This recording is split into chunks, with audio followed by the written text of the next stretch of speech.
Oh,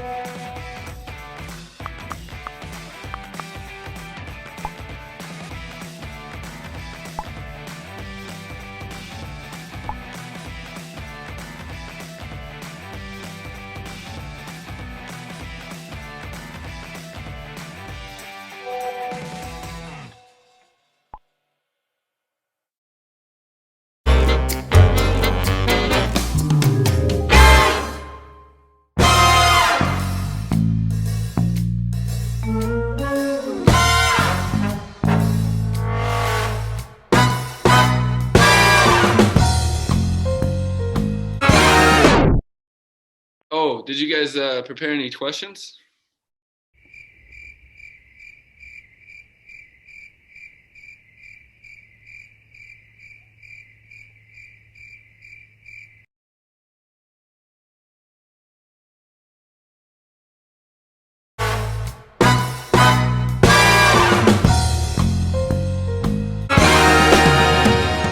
Welcome everyone. What's up? This is Coaches Coffee Corner, episode number 3. Hi Kevin. Hi Gene.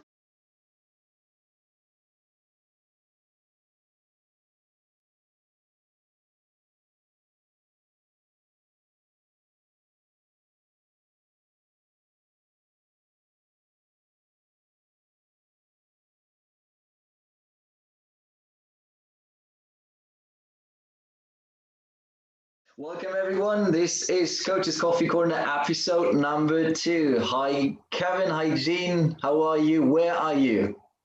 Episode 3, no? What did I This say? is 3. What did I say? Did I say 2? You said 2. Yeah. Okay. Cool. Okay, I'm gonna do that again. Okay. Cool. Then once again, wait, I need to cut this. So give me a second. Welcome everyone. What's up? This is Coaches Coffee Corner, episode number 3. Hi Kevin. Hi Gene. How are you? Where are you? I'm home. I am. Oh, I'm also home, and I'm good. Thank you, Jacob. How are you? Perfect. I'm perfect. It's good that we can do that Podinar from our homes. So that means those people won't get rid of us, even though we have that lockdown. We're gonna As do long as the Wi-Fi keeps working, then that's true. All right, today our topic is going to be breathing.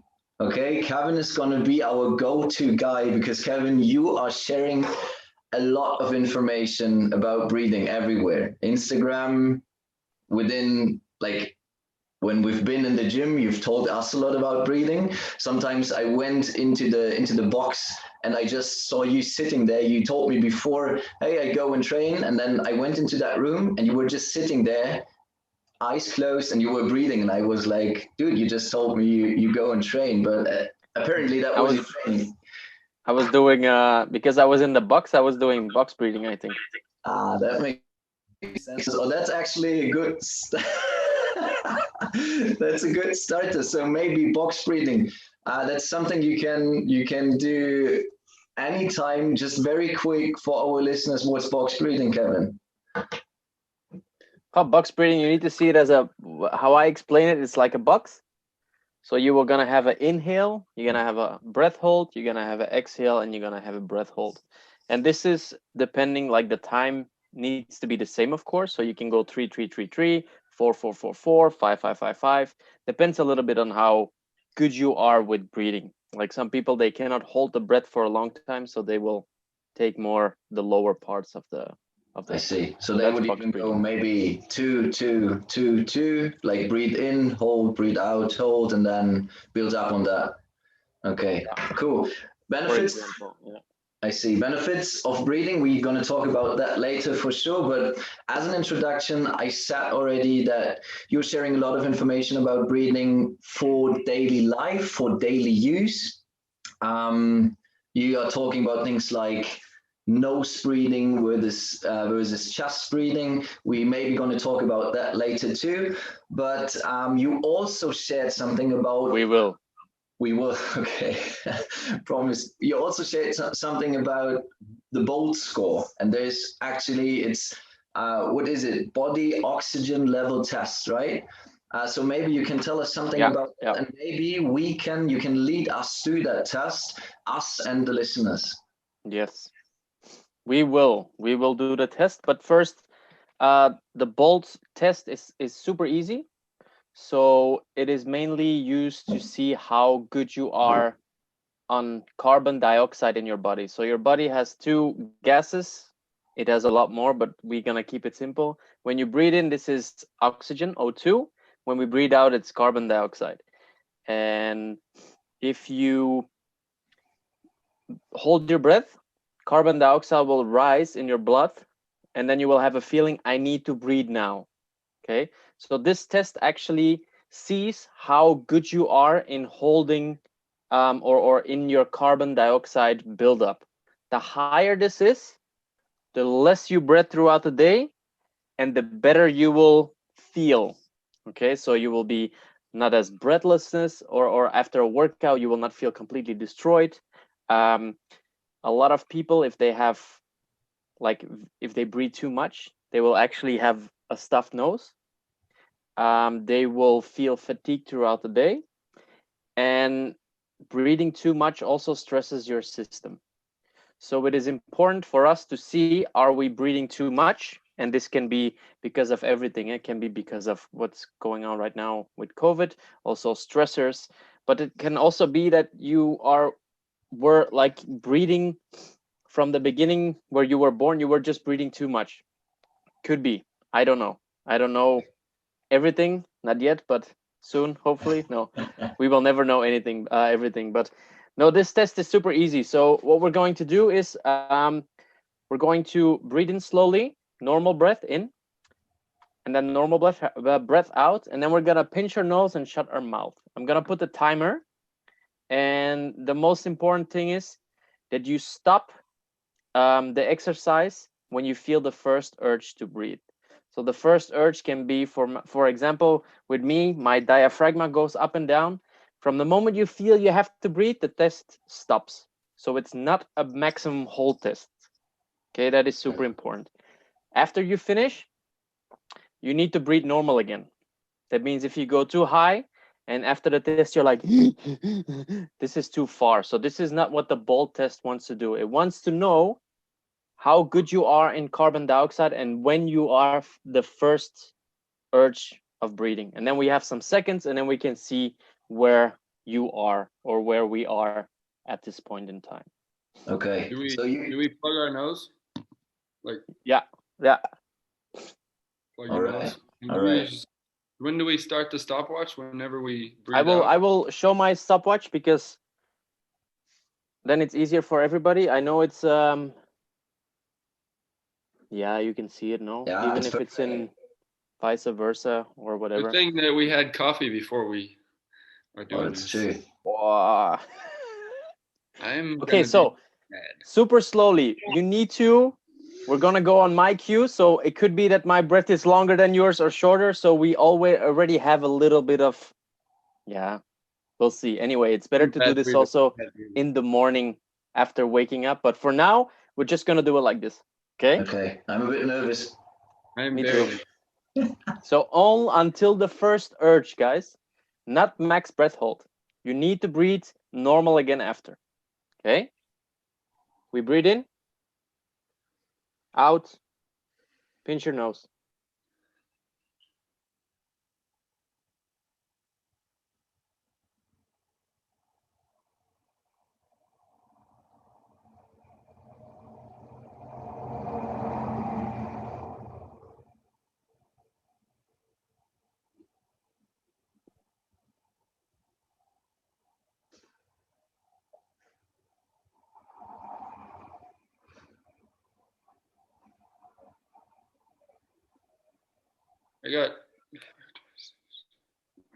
We'll go a little bit longer. Maybe we have some crazy breathers here.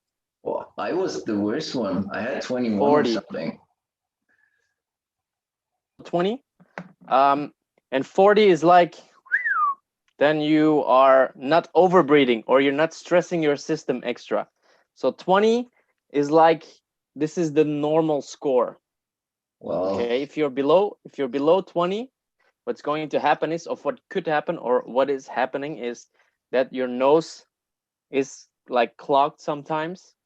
You are feeling fatigued, you're not sleeping very well. These are all factors that actually can be the solution of or can be actually the result of this test. Now, it's also like this: if you would do a crazy workout and your score is low, that can also make you feel very exhausting, even hours after.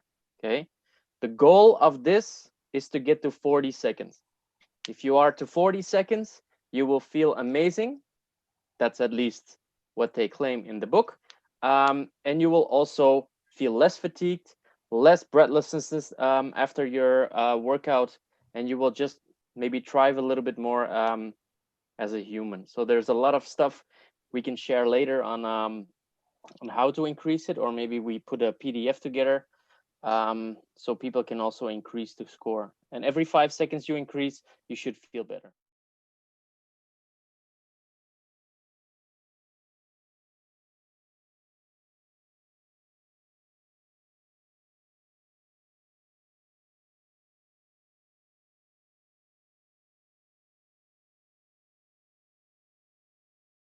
Wow, I was the worst one here. I had like 21 or 22 seconds. Yeah, well, I was also something like this.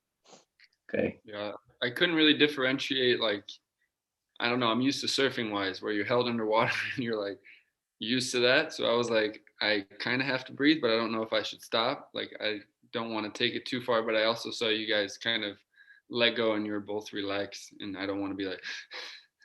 Yeah, but this you need to figure this out a little bit, so you can try this daily, a couple times a day even. And like I said in the beginning, the best is after sleeping, because then you were like completely rested, and then you have the most significant result. Very cool. Okay, so this is kind of an indicator of our, or might be an indicator of our stress level, for example. For sure, yeah, exactly. So if you had a crazy workout and you will do it the day after, your bolt score is lower than normal, maybe you did too much. Okay, okay. It's interesting to know. All right, Jing, since you just mentioned surfing, with your surfing background, we talked about that in the episode before. You're from Hawaii, so in terms of surfing, the breathing and actually the ability to hold your breath, did that ever play a role when you like took your board and like went for surfing? Did you train something? I have multiple, I guess, family members and friends in Hawaii that surf big waves and also free dive. Okay. And when you're doing this is like risking your life. But of course, what I do is just for recreation or for leisure. It's not like anything, I'm not getting paid. But what they do is they do train their breath and they do train their CO2 levels. And you do get held down when it's bigger surf. But like, for example, if you're going out for like, I'll put it in meters, but like a 3 to 4 meter day and you get held down just by the water alone, it's not anything significant.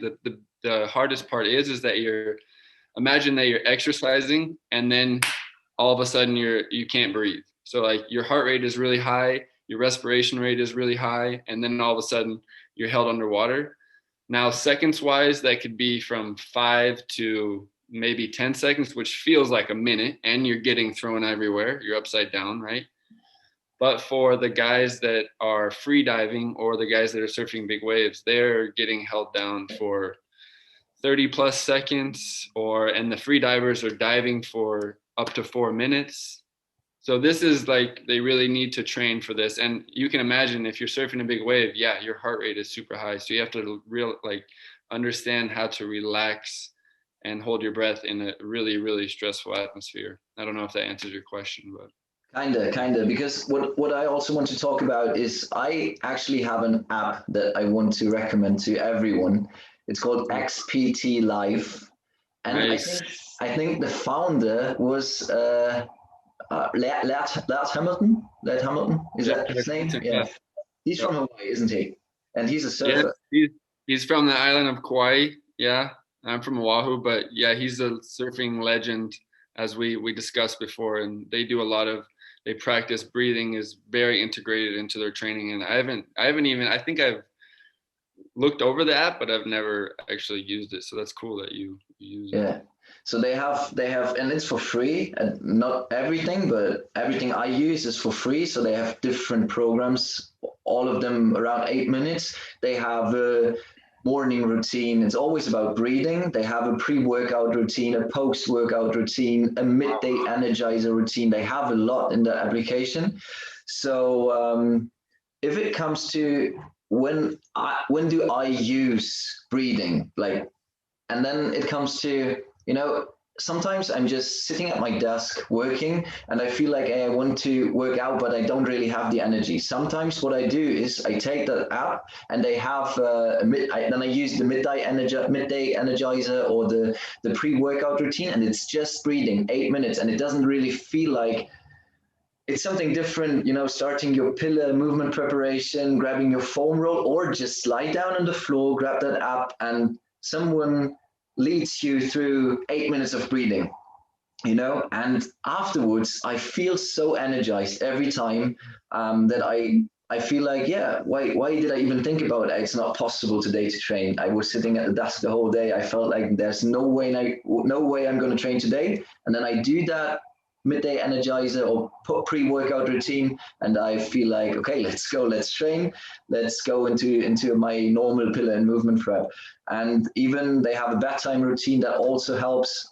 We talked about sleep in our first episode, so that might also be something that people want to implement as a bedtime routine. So they have so many different offers, and that's actually the main thing I do in terms of breathing, and it's that application. I need to download it. I do too. I'm very interested, but I know their training system, which is revolved around like hot and cold exposure, breathing, and a lot of pool work. And they also do some resistance training, but that's cool that everything is for free. And it's also cool that I don't have to drink 5 cups of these to get energized, which after the 5th one, it doesn't really work. So breathing is the next option. That's cool. Yeah, absolutely. So maybe coming back to more like the daily life use, not talking about surfers and guys who really have to train holding their breath. Kevin, maybe we come back to something that I'm actually really interested in. So that difference between nose and mouth breathing or belly and chest breathing, or tell us something about that. So first of all, when we were babies, we were not breathing through our mouth. We were always breathing with our nose. The nose is also on our face to make sure we keep air, or we get air in our nose. We have no teeth in our nose. That means there is no food we can take or put in our nose. Okay. The mouth, they have teeth, so you should put your food in your mouth. Okay. Makes so this sense. is for the air, and this is for the food. You don't want to mix them up. That's number one. But why? Why? So you have hairs in your nose. You have these slimy things in your nose that actually stop bacteria from coming in. In your mouth, there is zero barrier. What? Boogers. Yes, exactly. Those guys. Those yellow, green things. I don't know how to say it in German. We need it. But they actually keep away a lot of the bacteria, and your mouth has actually no barrier. So bacteria go right away into the lungs, and then we can have some form of infection or bacteria or viruses. Second thing is it's longer to the lungs.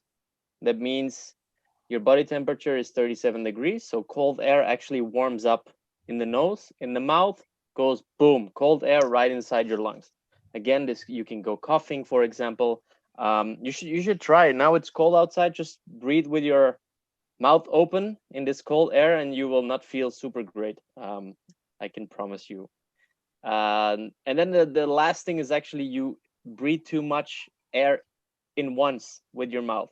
The nose is small, so there's the air actually comes in smaller particles and goes to your lungs, and then your body has time to actually have the gas exchange in alveoli and all the physiological processes. But in the mouth, you actually have a big chunk of oxygen, and the body doesn't have time enough to take all this oxygen in your body. So that means you will also breathe out some oxygen out. Okay. If you breathe with your mouth. So in the book I'm reading right now, it says if you breathe with your nose, even though you feel you're not getting a lot of air in, your body gets more oxygen than with your mouth.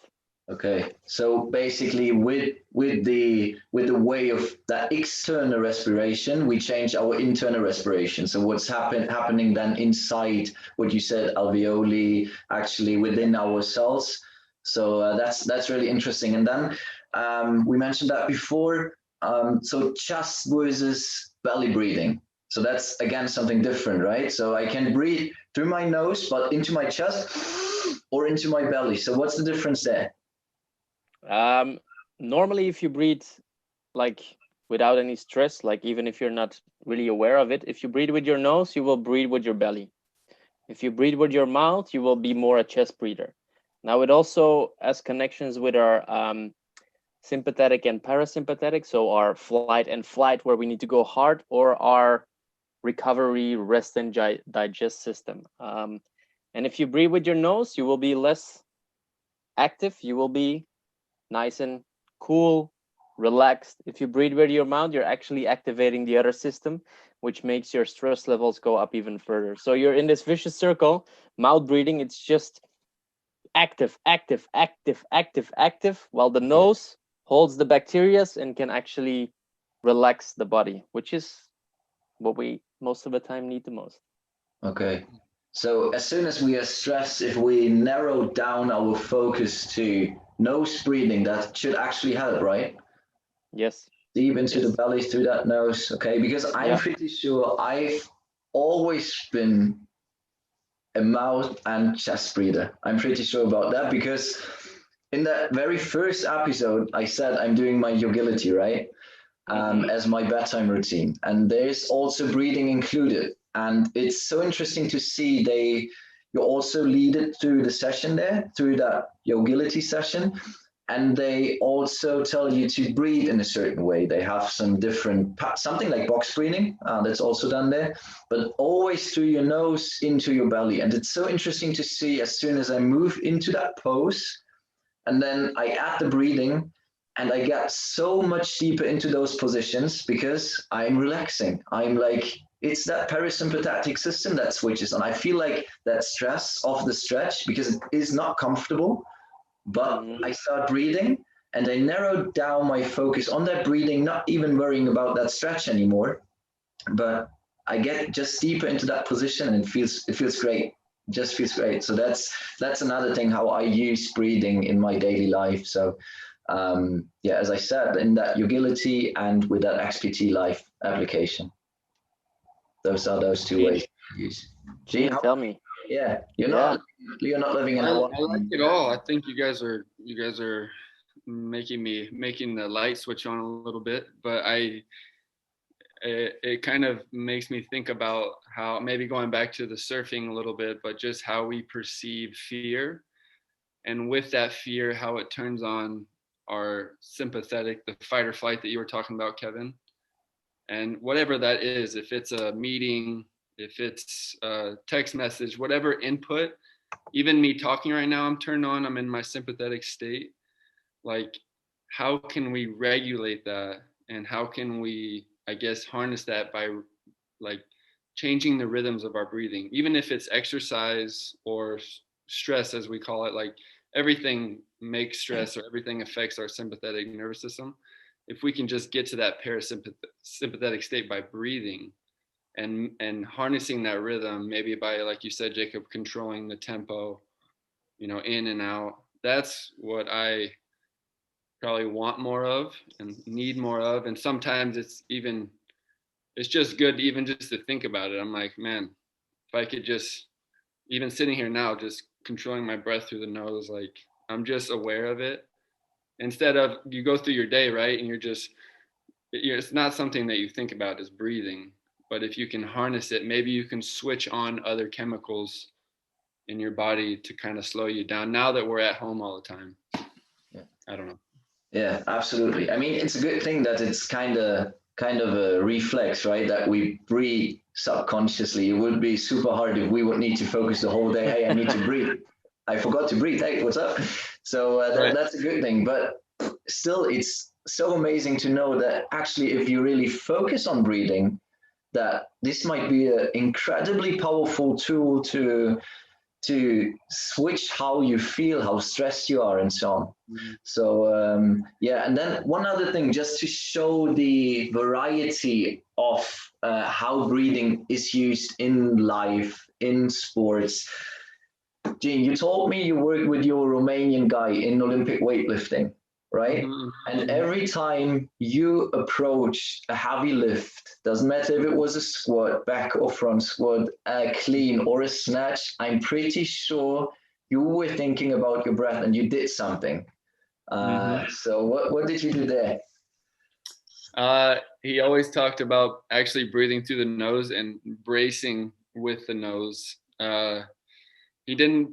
I've heard a lot of coaches speak. I mean, this is just strictly on weightlifting. This is resistance training stuff. Weightlifting is probably like the upper echelon. But I see a lot of people suck in, and what happens? They're like, "Oh, you're gonna brace better. Your diaphragm is gonna tighten." Actually, he said it's better if you breathe through your nose because it gets all the way down into your lumbar area and to the belly, to the organs, almost like a weight belt. So I don't know Exactly. if that answers your question, but that's what he always expressed.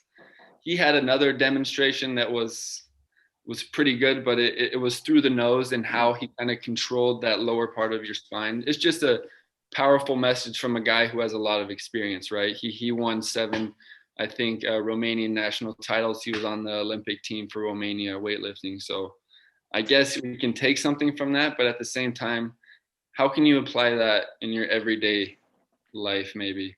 Yeah.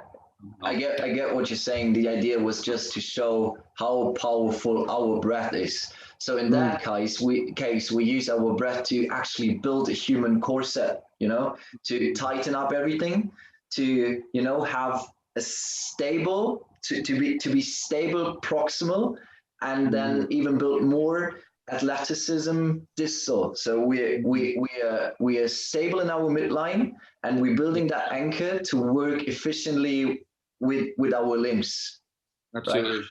So Absolutely. it's just another thing to show how powerful that tool, that breath, can be for us, right? To build Yeah. that abdominal cavity, first to increase that volume, and then to build more pressure there to protect our structures, especially our spine. So super interesting thing on top of what we already said. Guys, anything else from you? I have a question. Oh wow! Now I'm just Did you, saying we have approximately 5 more minutes, 5 minutes, yeah, 6 seconds. did you try taping your mouth when you were sleeping? Did you try to make sure you're really breathing through your nose? No, I saw I'm you. scared to because I have a broken, my nose is broken. So I'm like, but I do know that I have been, I don't want to say abused, but woken up from some snoring from my wife. She's hit me a couple times, being like, "Hey, you're snoring." Sometimes, but most of the time I'm not. Don't know if that has to do with my broken nose. Jacob's laughing, Yes. but Yes. I probably could focus a lot more on my sleeping technique of breathing, or maybe my position. We talked a little bit about position of my sleeping that might help. Do you have anything for that, Kevin? Huh. 4 minutes 30. Just saying. Start with a very small tape. I also did it. Just a square, and it just keeps the mouth closed. Okay. And if you ever feel, or if you will wake up anyway, if there's no oxygen or carbon dioxide increase, you will wake up. You will wake up. I swear. Right now, I have these X's that I put on, and guys, I swear, I'm doing this since the 8th of November, and I'm sleeping like a little baby. I woke up before, always once. I went to the toilet, I had a dry mouth, and I always had to go for a drink. Right now, I had 2 times in those days from the 8th of November where I had to go to the toilet and wake up during the night. 2 times. Try it. I swear, you will feel it after the first evening. You will feel, you wake up like, what happened? I swear. And try a small piece. Don't be afraid. I was also afraid. I just said, don't duct tape my mouth shut. no, not with these big tapes, of course. I'm ready, love. Let's go to bed. No, I really, you should really, everybody who's watching this, you should really try. It's a game changer. It's a game changer. That's a nice homework actually. And I saw your Whoop data after you did that, and I was kind of, maybe I should try, even though I also heard like, the results are there. Yeah, okay. That might be a homework. Gene, you try it. You can tell us next time. Have you actually tried your caffeine nap? You also told us to that was your first true. Actually. Myself? Yeah, you said you're gonna try that. Guys, I'm waiting for coffee like right now. I need another cup. I can't go to sleep if I have coffee. I don't think I could ever do it. Okay, so then but I've done it before anyway. So let's maybe try it. Let's really try it, and we're gonna talk about that in the next. Gene, you also have wearable devices. Yeah, exactly.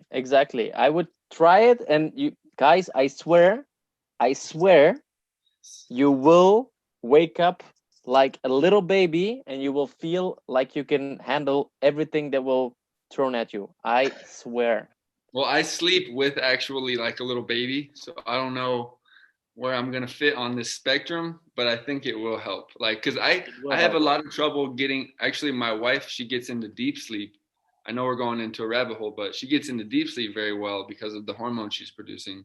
I can't get I can't get over 30 minutes of deep sleep at all. So maybe that might help me get into a deeper sleep. I always just get this really light. I can't get to that REM, I guess. Okay. Try it. So we're going to try it. That's going to be our homework, by the way, just as an evidence that what we're talking about here might be really interesting for everyone. Back reference to our last episode, I was vitamin D deficient. It was checked, I was deficient. So yeah. Anyway, homework for next time. We're going to try that out, okay? And then I would say that's it for today, all right? Hope you all enjoyed it. Hope to see you next time. Thanks, guys. Thanks, Kevin. Thanks, Gene. And then that's it for today, episode 3 of Coaches Coffee Corner. Cheers, everyone. Cheers.